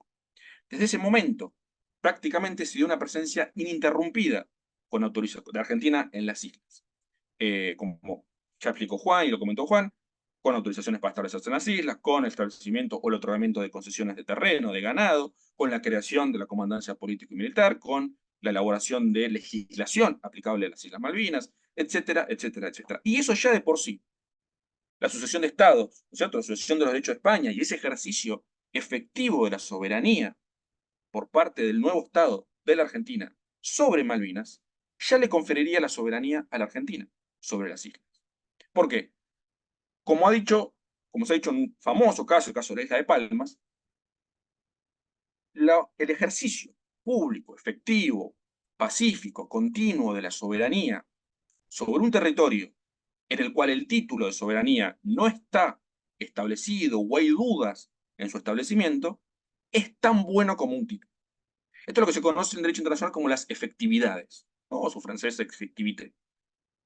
Estas efectividades, cuando son iguales o hay un título de soberanía y acompañan ese título, lo que vienen a hacer es simplemente a reforzar ese título de soberanía, como sería en esta cuestión de la Argentina. La Argentina tiene la soberanía sobre Malvinas por el título de Luti Possidetis y a su vez las efectividades acompañan, ¿cierto? Ese ejercicio de la soberanía acompaña ese título jurídico.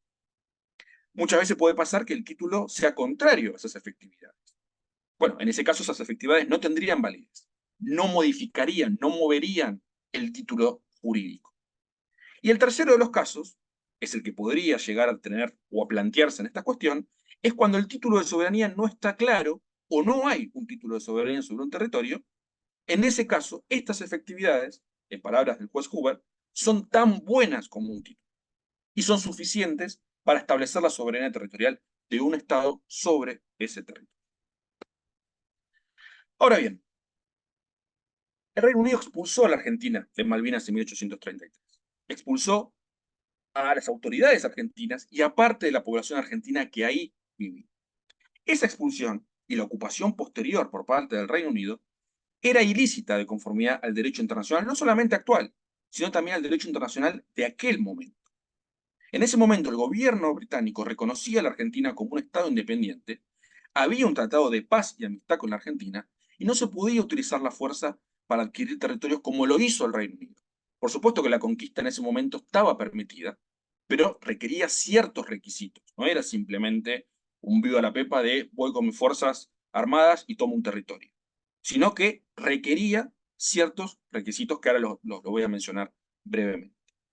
Lo que es importante en este punto es que a partir de 1833 la Argentina nunca, nunca consintió ni aceptó la posición británica de usurpación del territorio o de su presencia en Malvinas.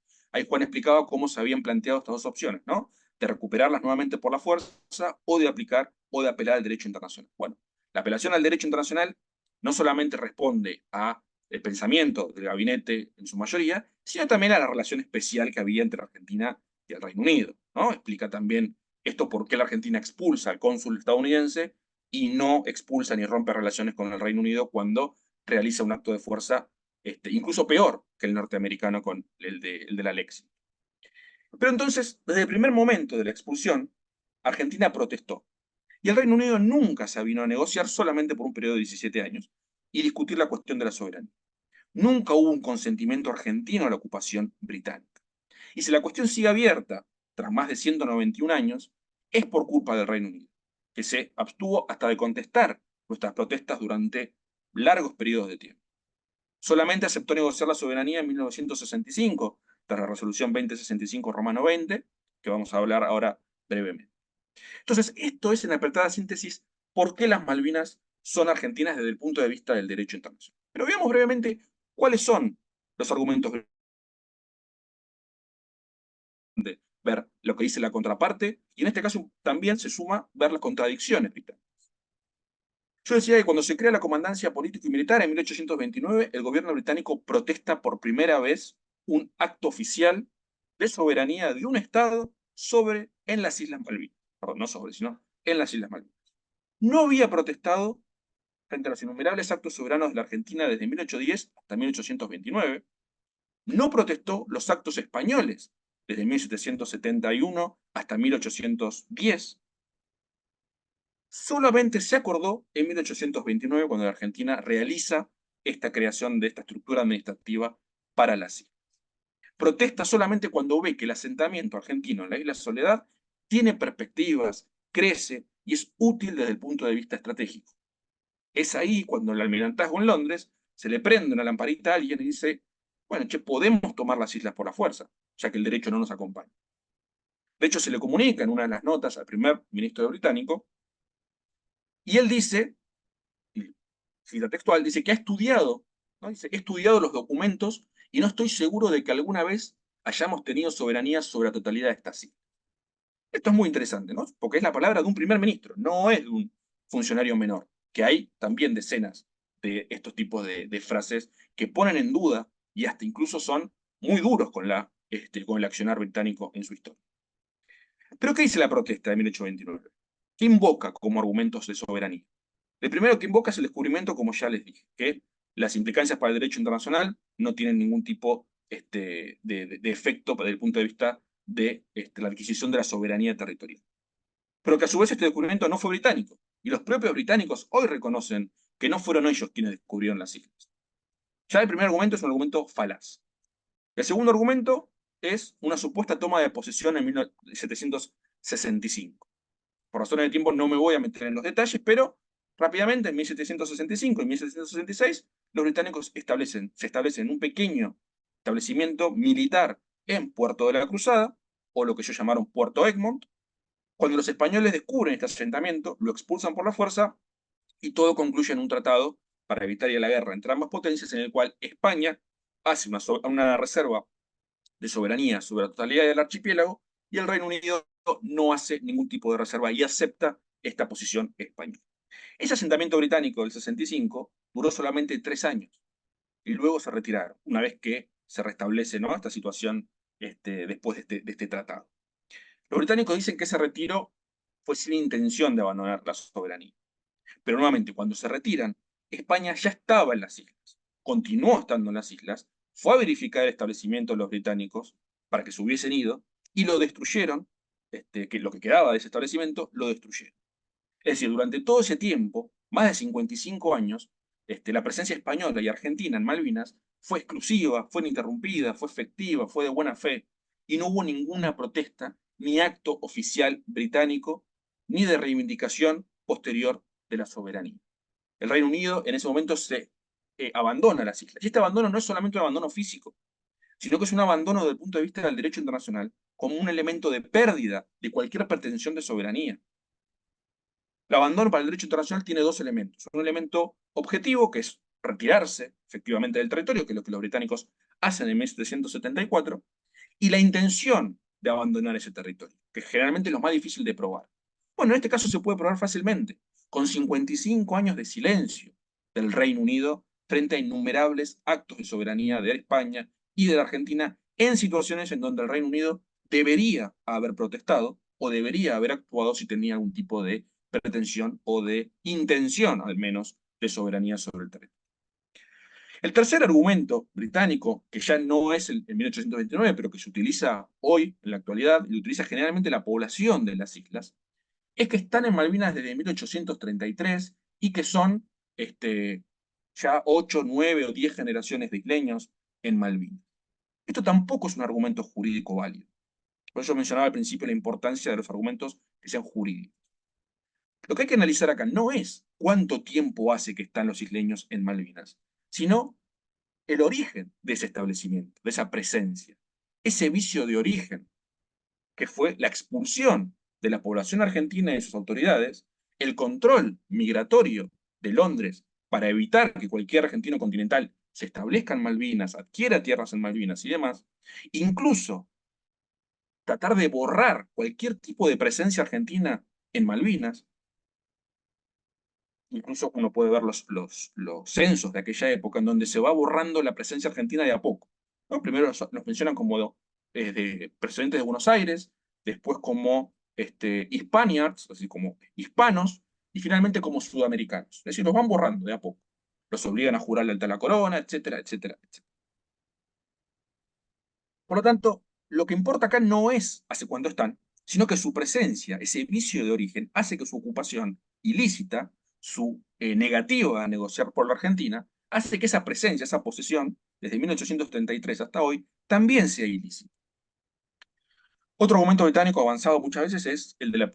Muchas veces no, avanzó al principio del siglo XX, es un de la prescripción adquisitiva, es decir, haber adquirido el territorio por el paso del tiempo. En el derecho internacional se discute si existe o no, en materia de soberanía, la prescripción adquisitiva como tal, pero aún suponiendo que exista, las condiciones para invocarla faltarían, porque la Argentina nunca consintió ni aceptó, ya sea expresa o tácitamente, la posesión del Reino Unido. Argentina protestó desde el primer momento y nunca consintió el despojo británico. Esto es algo muy importante, porque es lo que nos diferencia de otros casos coloniales, o otros casos de disputas territoriales, como por ejemplo el de Gibraltar. Muchas veces se hace un paralelismo automático Argentina-Malvinas, España-Gibraltar. No es así. España tiene un tratado firmado con el Reino Unido, en donde reconoce un título al Reino Unido. Argentina jamás hizo algo por el estilo, ni expresa ni tácitamente. Eso dota de fortaleza a la posición jurídica argentina. Y el último argumento británico, que es en la actualidad, el que la mayoría o que todos hemos escuchado, es el de la pretendida libre determinación de los pueblos, que la voy a dejar para el final porque me parece que es el punto más importante y es el último que utilizan los británicos en la actualidad. Brevemente, la situación de la descolonización. Yo decía que el segundo tema es Malvinas en el ámbito de la descolonización. Cuando se crean las Naciones Unidas en el 45 se discute el tema de las colonias y las potencias coloniales que no estaban convencidas de proceder a una descolonización real. Recordemos que desde la Sociedad de las Naciones hasta la finalización de la Segunda Guerra Mundial, el sistema internacional era el de administrar el colonialismo. A partir del 45, y específicamente a partir del 60 en adelante, lo que se busca es la eliminación del colonialismo en todas sus formas y manifestaciones. Estos son los pocos puntos en donde Estados Unidos y la Unión Soviética se pusieron de acuerdo desde el inicio. No porque sean, o no con una intención humanista, sino justamente con la intención de quitar y debilitar a Francia y al Reino Unido después de la Segunda Guerra Mundial, ¿no? Los hegemones que habían sido a principios del siglo XIX. Pero bueno, entonces, a partir del 45, con la Carta de Naciones Unidas, se establece el sistema de fideicomiso por un lado y el sistema de territorios no autónomos. Capítulo 11 de la Carta, sobre una declaración que no iba muy lejos en cuanto a las obligaciones de las potencias coloniales, pero permitió poco a poco internacionalizar el tema del colonialismo e ir desarrollando en el marco de las Naciones Unidas una serie de prácticas y resoluciones que implicó esto que mencionaba recién, ¿no? La ilegalidad del mantenimiento de situaciones coloniales, siendo el punto cúlmine quizás de todo este trabajo de la década del 50, encabezado particularmente por los estados africanos y por colonias africanas, la resolución 1514, romano 15, que es conocida como la Carta Magna de la Descolonización, que contiene dos principios, el principio de la libre determinación y el principio de la integridad territorial, que son principios fundamentales que deben tenerse en cuenta en el proceso de la descolonización, pero que para la cuestión Malvinas, muchas veces, y esto es otro de los mitos, se ha hablado erróneamente de que hay una oposición de principios, ¿no? Que la Argentina alega, o que la Argentina aplica la integridad territorial y el Reino Unido aplica la libre determinación, y que en ese choque de principios ganaría la integridad territorial argentina. Esto no es así. Primero porque si existiese este choque de principios, prevalece la libre determinación por ser una norma imperativa del derecho internacional. La integridad territorial no tiene ese carácter. Lo que sucede en esta cuestión no hay un choque de principios, sino que simplemente uno no se aplica. La libre determinación de los pueblos no es aplicable a la población de Malvinas. Por lo tanto, el único principio que prevalece es la integridad territorial. Ahora lo voy a explicar más profundamente al final, pero quiero dejar este puntito solamente ahí flotando. Entonces, hay toda una práctica en el plano internacional que establece cuáles son los territorios que se consideran bajo el proceso de descolonización. Y es la Asamblea General de las Naciones Unidas y su Comité de Descolonización quienes establecen y quienes dicen qué territorios están colonizados, qué territorios han dejado de estar decolonizados y qué territorios han alcanzado justamente o han completado el proceso de descolonización. No son las potencias coloniales. Cuando que el Reino Unido diga que sus colonias, sus 10 colonias que aún tiene, en realidad no son colonias, sino que son territorios británicos de ultramar y que tienen una relación moderna, es totalmente insignificante para el derecho internacional. ¿Por qué? Porque es las Naciones Unidas el órgano encargado del proceso de descolonización y es el órgano, la Asamblea General específicamente, quien lleva a cabo este proceso. Por lo tanto, lo que hay que tener en cuenta cuando se habla de la cuestión Malvinas en el ámbito de la descolonización es lo que se conoce como la doctrina de las Naciones Unidas sobre la descolonización. Lo he llamado así. Los elementos fundamentales se encuentran en la resolución 2065, Romano 20, que el año que viene cumple 60 años y que hoy sigue tan vigente como en aquel momento. En esa resolución 2065 se habla de la resolución 1514, se reconoce que existe una disputa de soberanía entre el Reino Unido y la Argentina por las Islas Malvinas, se dice que hay que poner fin al colonialismo en todas sus formas y manifestaciones y que el colonialismo británico en Malvinas es una de esas formas de colonialismo. Es decir, se trata de una cuestión particular y especial, como dice el Comité de Descolonización. No se trata del típico caso colonial del sojuzgamiento de un pueblo entero por una potencia colonial, sino que podríamos hablar hasta de una especie de colonialismo territorial. Es decir, que lo que está colonizado en realidad es el territorio y no la población. ¿Por qué? Porque cuando la joven nación argentina se independizó, a los pocos años ve parte de su territorio despojado por una acción colonial de una potencia colonial. No es un pueblo que es subyugado por una potencia colonial, sino que es un Estado ya establecido en ese territorio que es expulsado por la potencia colonial y establece sus propios súbditos en el territorio. La posición de la resolución 2065 sobre la manera de descolonizar ese territorio es, por un lado, que haya negociaciones respecto a la disputa de soberanía y por otro, que se tengan en cuenta los intereses de los habitantes de la población de las Islas Malvinas. Este wording, este léxico utilizado por la Asamblea General no es antojadizo. No es que se levantaron un día y dijeron, bueno, pongamos intereses, pongamos población. No, no, no. Esto responde claramente a la no existencia de un pueblo sujeto a la libre determinación. Ahora voy a este punto. Pasemos simplemente al final de los 3 elementos que yo mencioné al principio, que es la cuestión de la obligación de resolver la disputa por medios pacíficos. Esta obligación se encuentra en la Carta de Naciones Unidas y constituye un principio fundamental del derecho internacional, pero a su vez las relaciones internacionales. Reino Unido tiene la obligación de resolver su controversia con la Argentina. No confundamos con una obligación de negociar, sino que acá hay libertad de elección de medios. Cada Estado puede elegir el medio. Ahora, si un método no funciona, los Estados están obligados a buscar otro método de buena fe. No pueden simplemente negarse a negociar, a resolver la controversia, o supeditar el cumplimiento de esa obligación a sus propios ciudadanos que habitan las islas, que digan ellos si quieren o no resolver la controversia. Esto es un argumento también falaz. La obligación de respetar esta exigencia de resolver la controversia por alguno de los métodos pacíficos que establece el derecho internacional existe y no se puede establecer ningún tipo de condición a este derecho, a esta obligación.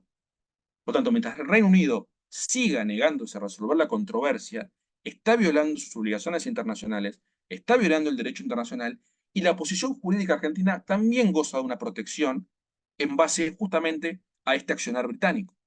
¿Por qué? Porque el derecho internacional no podría premiar a la parte recalcitrante que viola el derecho internacional frente a una parte que se encuentra impotente porque no tiene otras herramientas más que el derecho internacional para poder avanzar en su pretensión.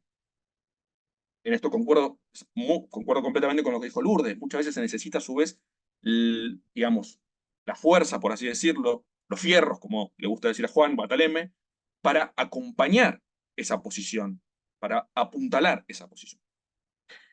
Y ahora para finalizar, prometo que termino y ya abrimos a preguntas si hay, la cuestión que les venía mencionando, que es el de la libre determinación de los pueblos. Hoy la libre determinación de los pueblos es el único argumento que el Reino Unido avanza respecto a la cuestión de las Islas Malvinas y por el cual sostiene su presencia en las islas. La libre determinación de los pueblos es uno de los principios fundamentales del derecho internacional, al menos por lo menos de la segunda parte del siglo XX, en donde numerosos pueblos subyugados han visto o han logrado salir a la vida independiente gracias a este principio.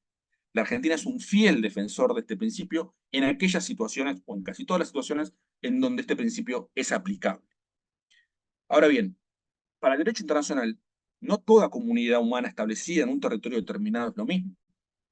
Por eso distingue entre minorías, o sea, sean minorías lingüísticas, religiosas, étnicas, etcétera, etcétera, que no tienen derecho a libre determinación, sino que tienen sus derechos individuales y colectivos que deben ser respetados en su condición de minoría.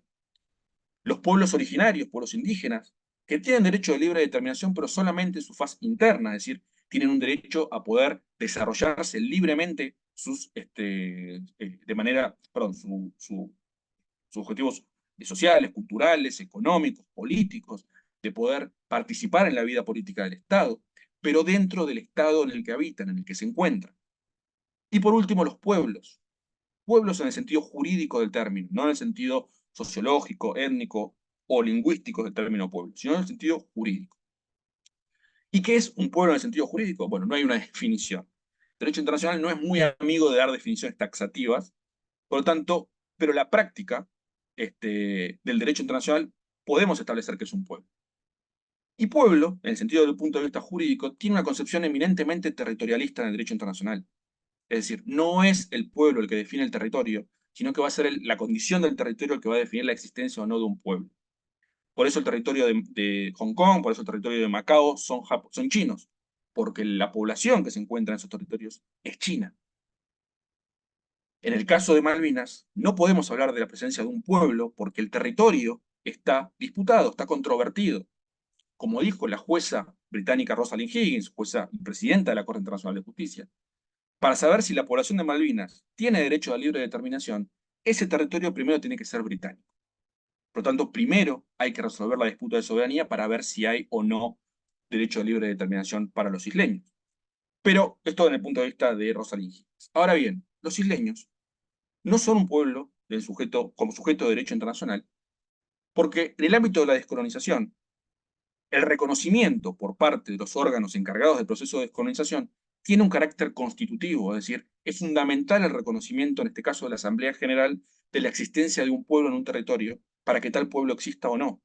Sin este reconocimiento, el pueblo no tiene virtualidad, no existe como tal y no tiene este derecho de poder, este derecho a libre determinación externa, que básicamente es poder decidir el destino del territorio en el que se encuentran en la órbita internacional. Y en ninguna de las más de 51 resoluciones de la Asamblea General y del Comité de Descolonización, ni la Asamblea General ni el Comité de Descolonización reconocieron la existencia de un pueblo en Malvinas separado con derecho a libre determinación. Si en Malvinas hay un pueblo que se ve violada su integridad territorial, que ve impedido su ejercicio de su libre determinación en la totalidad de su territorio, justamente por ver violada por una potencia colonial parte de su territorio, esos no son los habitantes de Malvinas. Ese es el pueblo argentino. Termino con esto. Muchas gracias, perdón por lo largo y quedo abierto a preguntas.